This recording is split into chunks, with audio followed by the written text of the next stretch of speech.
Hi, Gills fans. Welcome back to the latest episode of Gills in the Blood TV. It's Saturday, not Sunday, such is the nature of Easter football, which means it is match day review time. And I'm pleased to say, I'm not sure he is, joining me to review Friday's drab 0-0 draw is Crewe Alexandra fan Steve Hatton. You can find him on X at Hairy Hatton. I'll put his details in the description at the bottom of the video always, so go and give him a follow. He is part of the very, very, very good Railwaymen Podcast, so go and check them out as well. I will stick their details down the bottom as well.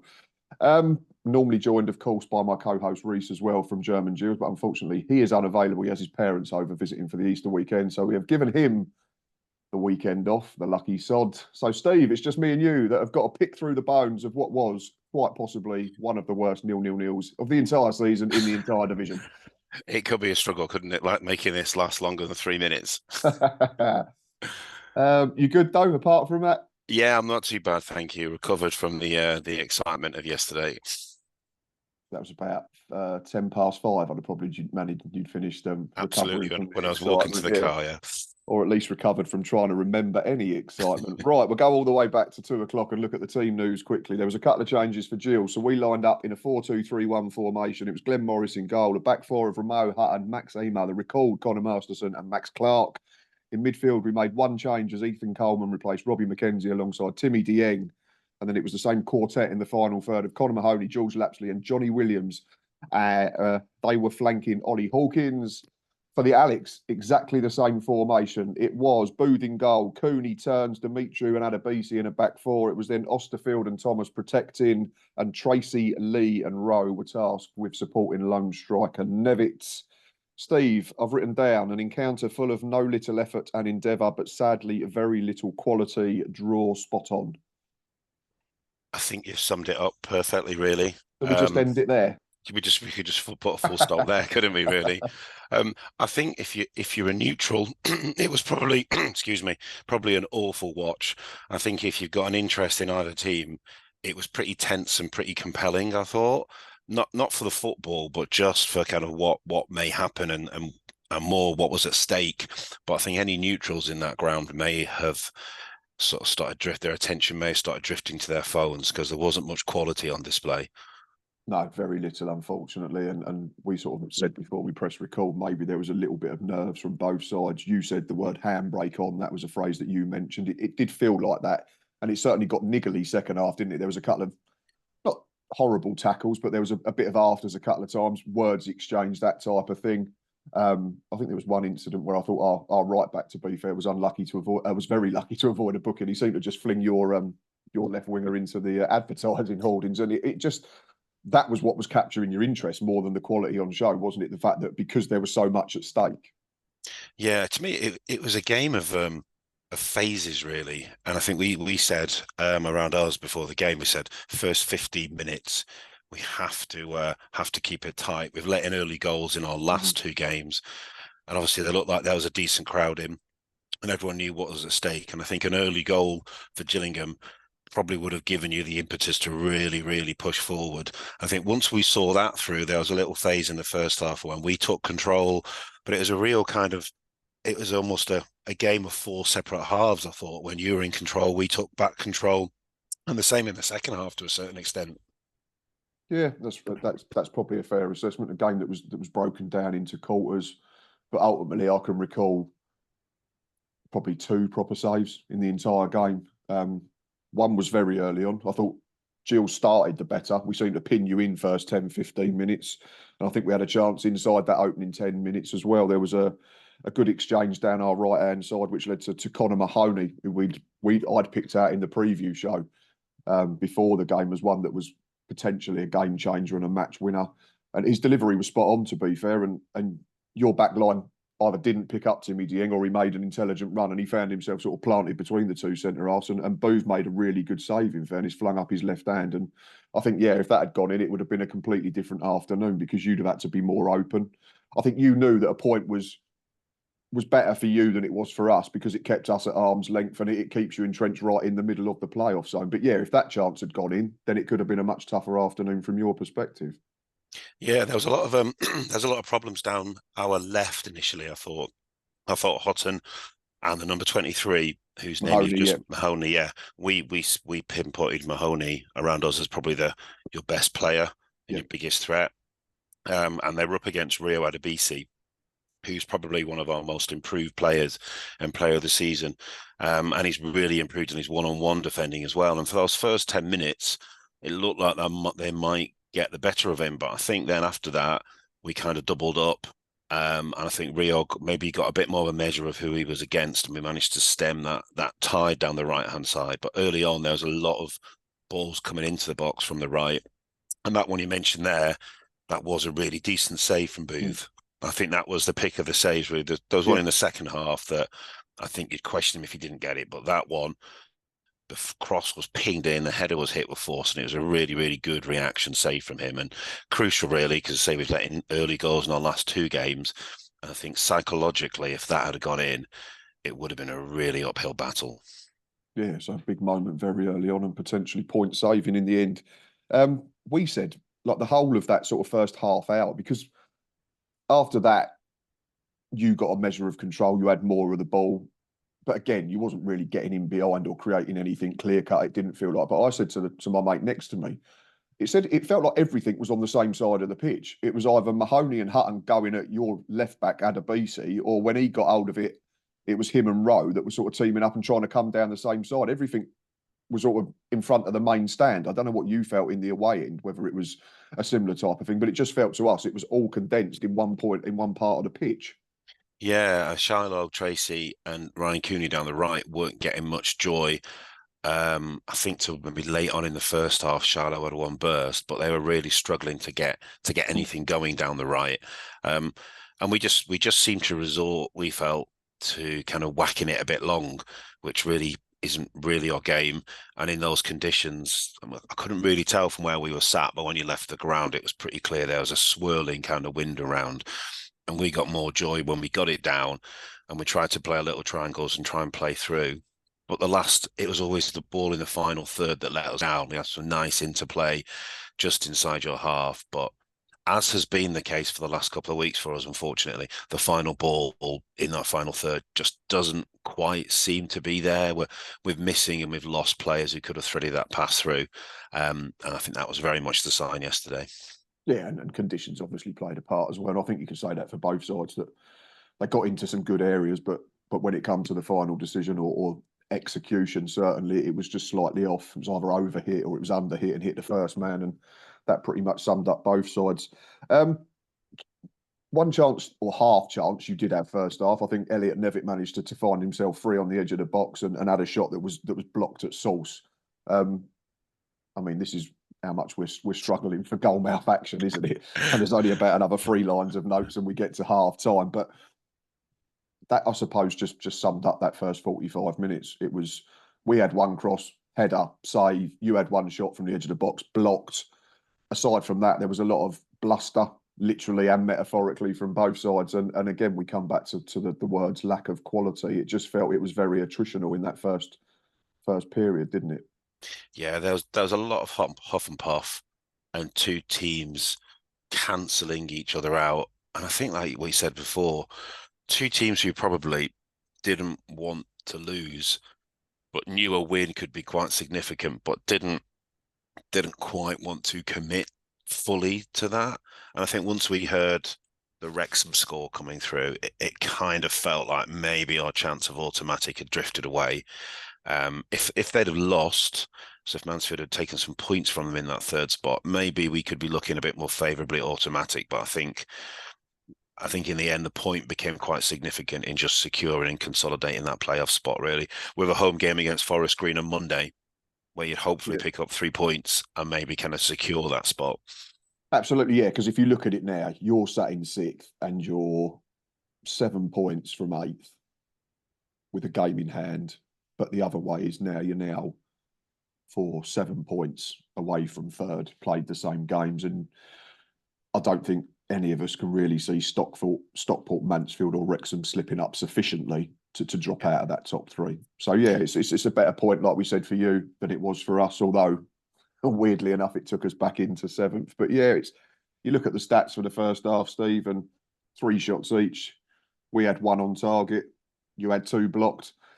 that was the excitement. There was one more that I'm desperately trying to make into something that sort of resembles excitement for us. There was a ball got played in, I think, by Max Clark, a free kick to the far post, sort of opposite where you guys were sat. And our centre back, Conor Masterson, headed it back into a danger area. And I think it might have been R7. Lapsley tried to get on it. I'm not sure how much contact he made. It was like a scuffed finish on the run. It sort of, I think it was on target, and we're going to count it as an on-target effort because such was the lack of excitement in the game. And I think one of your defenders got back and hacked it clear. I'm not going to say on the line, but approaching the line. And then I've written down the half fizzled out, and we all went off and got a cup of tea or a pie. It was the free kick to the back stick. I think it was Ryan Cooney.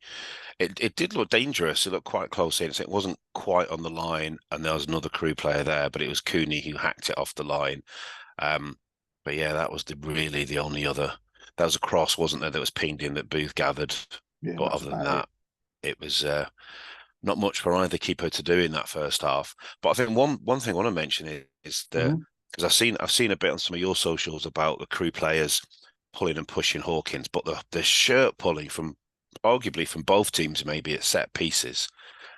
We saw Ed Turns being grabbed and manhandled, and then I saw the video of Hawkins. I just think referees just seem not to be able to get a grip of it whatsoever, do they, at the moment?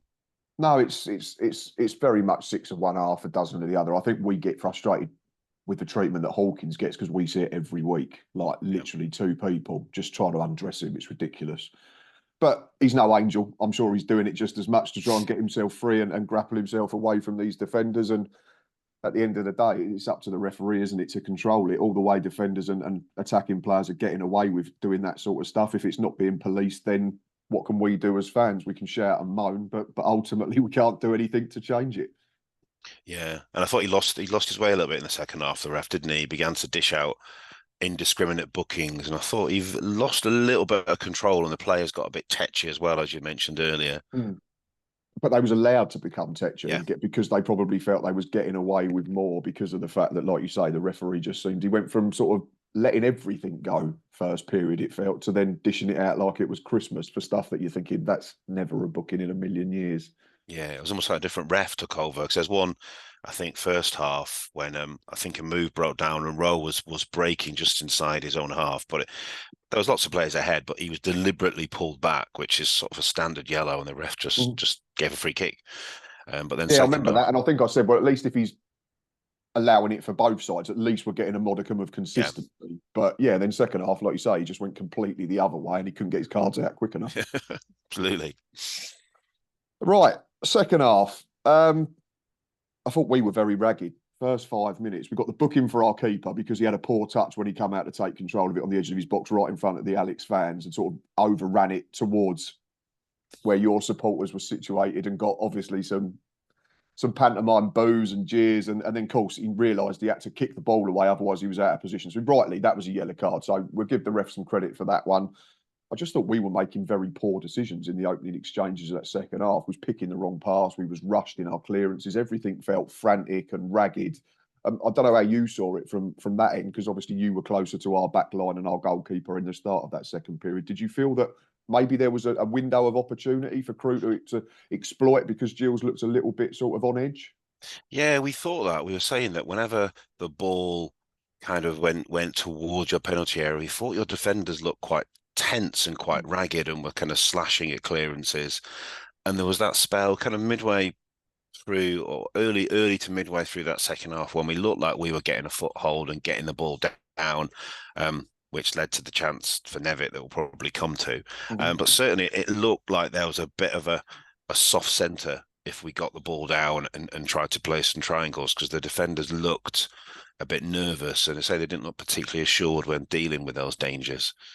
No, you're spot on, which is very sort of weird from our point of view, because it's our defence that's kept us in the race for this playoff hunt. I think that was 14th clean sheet of the season, and aside from one change where Conor Masterson replaced Shadogi for yesterday, there was that back four or five, as it's been previously up until the last few games, has been pretty much the same for a good couple of months now. So it was very sort of strange to look at us and think we just seem open and panicked. And it just looked like the gaps between players was too big. But again, that probably comes back to what we've said already, maybe nerves, because they know just how enormous these games are now. The more they get ticked off, the closer we get to the end of the season. Each game becomes bigger and bigger, regardless of who you're facing, I think. Yeah, I think so. Again, you mentioned Masterson coming back in, and he's hardly an inexperienced pro, is he? He's been with you for a long while. Yeah, And we've had him twice on twice, loan, yeah. and then he's now signed permanently. We got him back in the summer. He was our first. I think it was about 3 days after the end of last season we got him. Yeah, so he's a very good player. Our top scorer, which joint top scorer, which tells you all you need to know about where our problems lie. But even when it opened up, like we had a little chance on the break when the opportunity opened up for Aaron Rowe. Yep. But the chance was there, and then he cut back inside, then he cut back outside, and then he just slashed it over the bar. And really, the opportunity was first time in that move. Yep. That's where the chance was, and I think that kind of summed up the game. Really, the chance was there. He overthought it. He overplayed it. He didn't go on instinct, and then the chance had gone, really, which seemed to sum up a lot of the attacking play. People were making extra sure rather than playing on instinct, really. Yeah, absolutely. Yeah, the extra touch, like you say, when he'd gone onto his right, that was your opportunity to probably whip it far post. And by the time he'd gone back, he was off balance, leaning back, and it ended up in the stand behind the goal, which was obviously a relief from a Gillingham point of view. And then the big chance, I think, for Alex, the one you're going to say, this could have been the moment. Adebisi done well down the left again. It's good delivery into the box. It's good movement from Nevitt. He gets in between his centre halves, and I don't think he does anything wrong. He makes a decent contact. Luckily, from our point of view, Glenn Morris does what any good keeper does and makes himself as big as he can, and it sort of hits him in the stomach, and then I think he essentially just sits on it. Yeah, that's what we thought. We thought he's just, and actually, he probably hit it. Nevitt probably hit it too well. If he just sort of scuffs that or gets a flick on it and diverts it either side, it's in. But because he's got a decent touch and it's gone straight, as you say, he's ended up sort of stopping it and then basically sitting on it. And that was it. That was our one. And we were right in line with that. And as soon as that ball went in, we thought that is absolute quality delivery. Is there someone on the end of it? And inevitably, our top scorer is there. But decent. Again, keeper did the right thing, didn't he? Made himself big, was in the right spot. But we just think if he'd have just scuffed it, that might have dribbled either side of him, really. Yeah, it could have done. Could have bobbled over him or underneath him or whatever. Yeah, but if your auntie should be your uncle. Yeah. So. After that, I've written down there was a period where crosses got slung into both boxes. They were readied clear, or keepers come and punched, or the wind took them out of play for goal kicks, throw-ins, that type of thing. And then we got this period where it just became very bitty, very stop-start. The ref wasn't helping with the funny decisions that we've already said. There were substitutions. I think we made a double change. Max Clark was replaced at left back by Scott Malone. Ollie Hawkins was taken off, and Josh Andrews came on.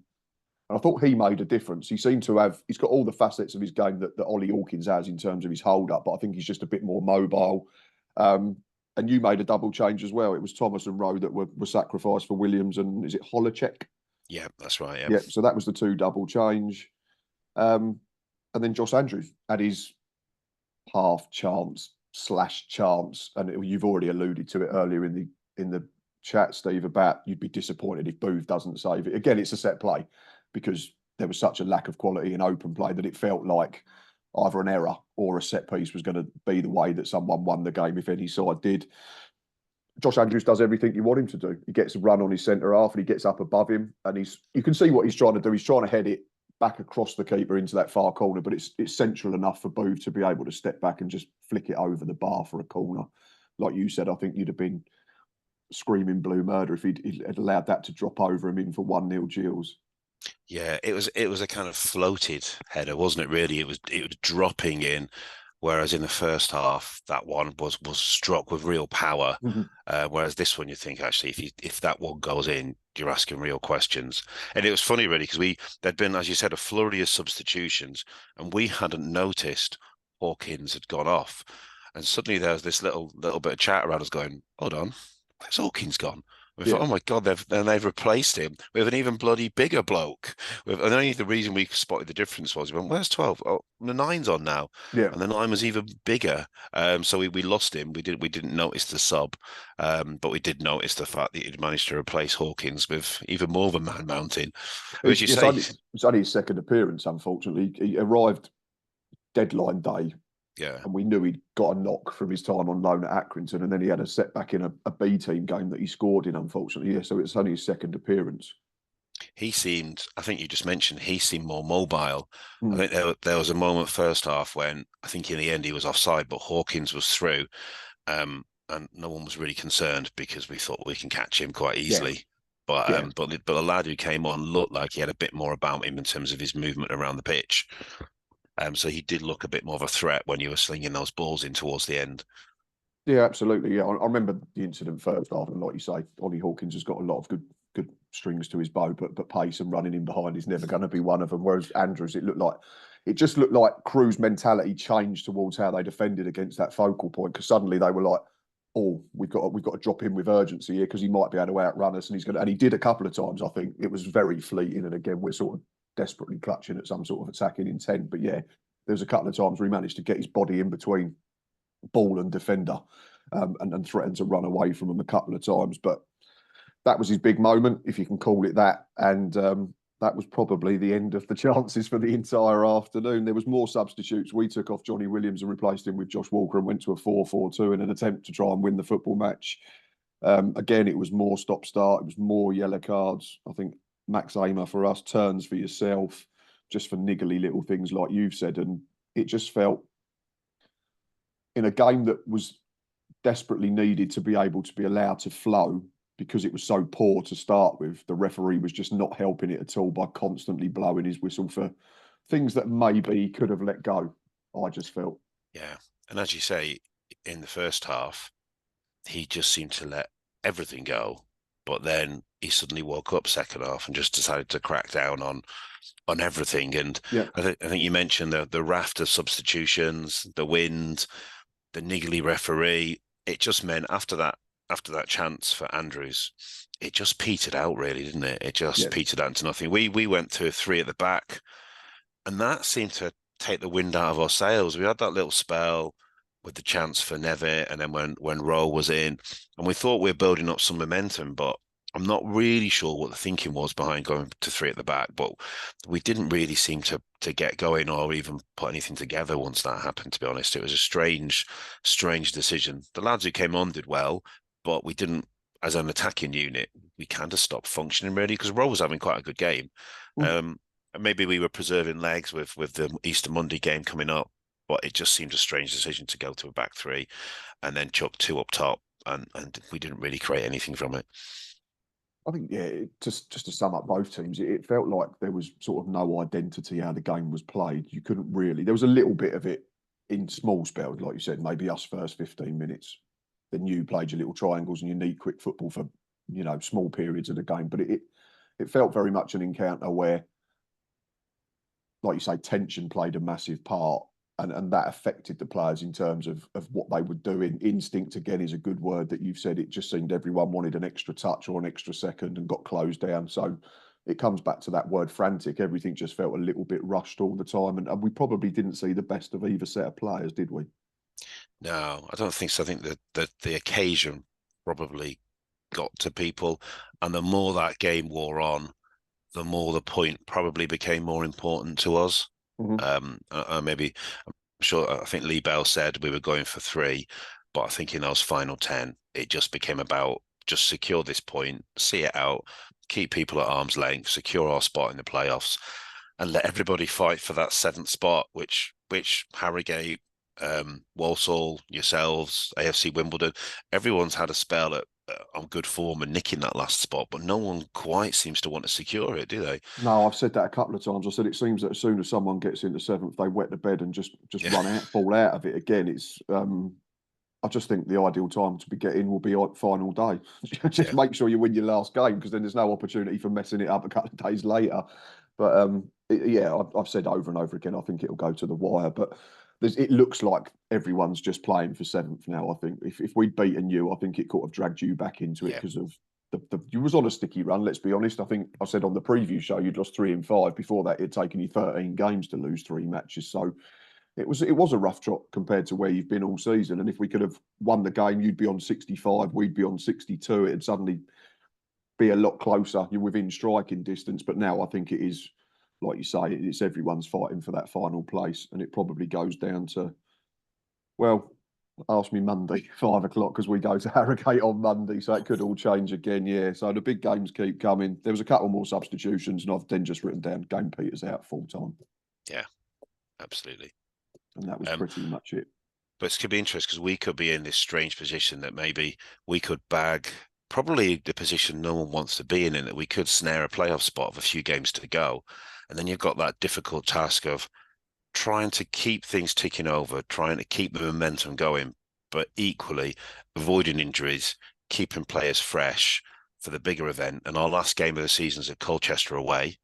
So you can't suddenly field a bunch of stiffs there because you owe it to the other teams involved in what could be a relegation when you start scrap. thinking about the integrity of the competition and that type of thing, exactly, yeah. And you Yeah. don't want to lose momentum, do you? You don't want to rest all your first teamers and play a load of fringe players and lose 3 on the bounce or something going into the playoffs and lose all that momentum that's been garnered over 46 games. It's a tough predicament to be in, but one that if you'd been offered at the start of the season, you'd have snapped everybody's arm off. We'd have snapped everybody's arm off, and I'm sure that Walsall, Harrogate, and yourselves will go, no, we'd gladly play out those final few games. But there's an argument that maybe if you do snaffle that last spot, sometimes that momentum and that joy of just being there kind of can drive you on through the playoffs, can't it, really?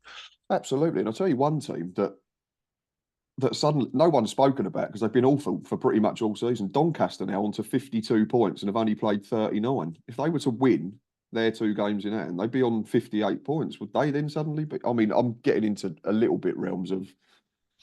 I think it's because we play them final day now, and I was all looking at that going, I'll take that. That'd be a winnable final day because they've been awful for 35 games. But now I think they're about 8, 9 unbeaten and winning plenty. So suddenly that looks like a much tougher encounter. Yeah. So I suppose we're hoping that they're on the beach, they've secured safety, and they've all gone right. We've done our job. Let's look forward to next season. And who knows? I keep saying it'll go to the final day, Stephen. I think it will for plenty of them. I've written down just a couple of bits before we start wrapping this up. I think it's fair to say, and we've said it so many times, you were happier with the point in the end. It keeps us at arm's length. It ticks off another game where you can't be caught in that playoff zone. And as you've already mentioned, you've got a very winnable game at home to a very poor Forest Green on Easter Monday. I think 3 points there takes you to 69. You're probably 1 win away then, aren't you, from being in the playoffs? Yeah, and we got Grimsby at home as well to come. So we got a few favourable games you'd look at and you think we should be wrapping up enough points. And I think, again, you mentioned happy at the point. We have been on a sticky run. We played Wimbledon last week, got a draw. We got a draw today. We've lost a lot of players through injury. We're just steadying the ship, really, I think, at the moment after a disappointing run. And ultimately getting a point against a team who are chasing a playoff spot is probably a good result. Absolutely. Yeah, I think it is. Like I say, it was another game where, because this is the second time in less than a month where we've been booed off at home for drawing. And then we've looked at the table and we've jumped into the playoffs. It happened after Tranmere. It happened again yesterday because results went our way. But yeah, from a Gills perspective, I think it's clear to say that the margin for error is getting smaller. We've got 5 games left. Huge game Easter Monday. I think if we don't lose at Harrogate, we probably knock them out of the playoff picture. So is it a case of reducing the number of teams that we're competing against? Crawley, I think, have still got to go to Stockport and Mansfield, or Stockport and Wrexham. So if you say their games in hand, it could level it all up again. There's so many more twists and turns in store in the next sort of 4 or 5 weeks. One question for you, Steve, though, before I let you go, was do you potentially see the points tally required for 7th now being under 70? Because historically, you say you've probably got to get to 75 points to get in the playoffs in League Two. And then I think there's been this talk for a couple of months, it's probably sort of 70, 71, 72 is going to be enough. But such is the nature again. Like, you just look at the Good Friday results. We draw, go back in. Walsall have been thumped. Crawley have lost. Wimbledon have cancelled themselves out against Harrogate. Newport got beat at Colchester, I think. Do you think there's potential for maybe sort of 68, 69 points to be sufficient to get in? The paranoid part of me thinks low 70s, just to secure that spot. I think I'd be targeting those 2 home games we've got, Forest Green and Grimsby. Pick up the points there, a couple of draws elsewhere, but I think those 2 home games will see us home, I'd have thought, for sure. Yeah, So if you won both of them, that takes you to 72. So then you 2 draws, that gets you to 74, 75, which is what we'd say historically. I just think, I don't know, it's such a weird league this season. It's ridiculous. Like, we've got a -8 goal difference. And we're inside the playoffs with 5 to go. It's absolutely mental.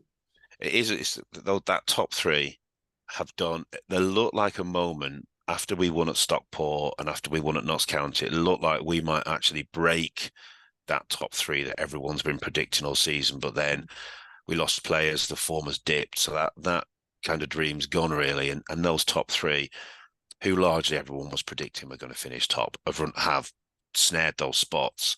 But as you say, Barrow, MK have kind of come up there. Everyone else has been there or thereabouts. But that 7th spot, like you said earlier, there's been a whole host of teams who've been there and looked like they were going to take it.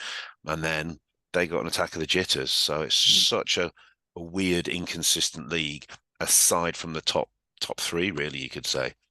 Yeah, absolutely. When I did my season preview, I had Stockport, MK Dons and Wrexham as my top 3. I had Mansfield missing out altogether. So fair play to Nigel Clough. I had them 8th again, and I felt really bad because obviously they'd missed out by like 1 goal last season, finishing 8th.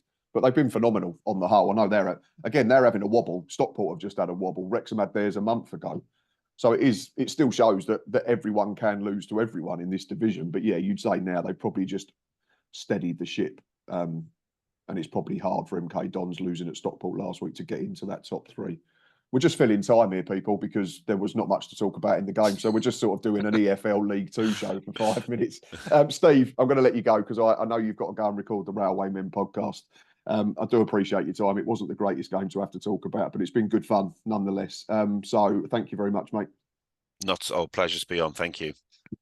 Gills fans, Crewe fans, if you are still watching at this point, and I know I say this after every episode, but I really do appreciate it this time because if you've watched that, I've then had to edit a match day live and then I've had to talk about it as well. So thank you very much because there wasn't a great deal of excitement during that game yesterday, but it keeps both teams in the hunt as we head into a crucial games on Easter Monday. Please keep considering hitting that subscribe button. Please keep pressing like and sharing and retweeting and doing all that you do because, as I've said before, without you lot, the channel's just me talking to myself into a camera and the odd guest who I, unfortunately, in Steve's case today, got on to talk about one of the worst games in the game of in this season so far. So thank you to him again.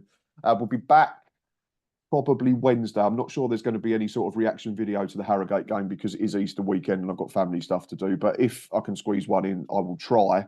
If not, I'll be back in the middle of the week previewing Bradford away next Saturday. And of course, myself and Ava will be travelling up to Valley Parade to watch that one. So there will be another match day live. But until then, thanks again to Steve. Enjoy the rest of your Easter weekend and up the Gills.